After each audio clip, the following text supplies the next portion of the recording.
Kung ang mensaheng may bago ng Santo Papa na ihatid sa pamamagitan ng puting usok mula sa Sistine Chapel, ang mga mensahe ni Pope Leo XIV ihahatid sa makabagong paraan. Inanunsyo ng Vatican Press Office ang activation ng social media accounts ng Santo Papa. Nananatiling Pontifex ang kanyang username sa social media platform na X o dating Twitter. Ito rin ang account na dating ginamit ni Pope Francis at Benedict XVI. May IG account na rin si Pope Leo XIV at meron ng 8.4 million followers.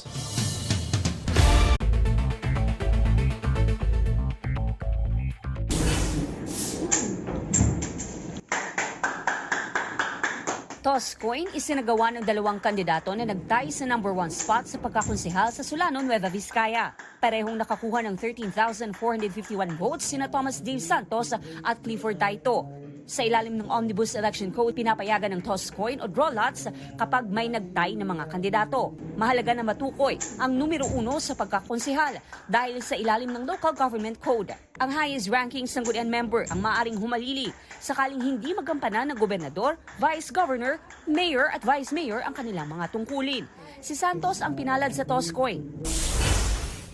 Ashfall mula sa explosive eruption ng Bulkang Canlaon umabot hanggang sa Bacolod City. 21 barangay roon ang apektado ayon sa CDRRMO. Nananatili pa sa Alert Level 3 ang bulkan.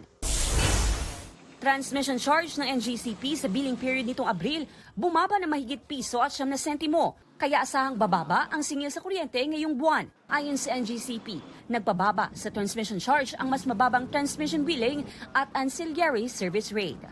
Eileen Pedraso ng GMA Regional TV nagbabalita para sa GMA Integrated News. Huwag magpahuli sa mga balitang dapat niyong malaman. Mag-subscribe na sa GMA Integrated News sa YouTube.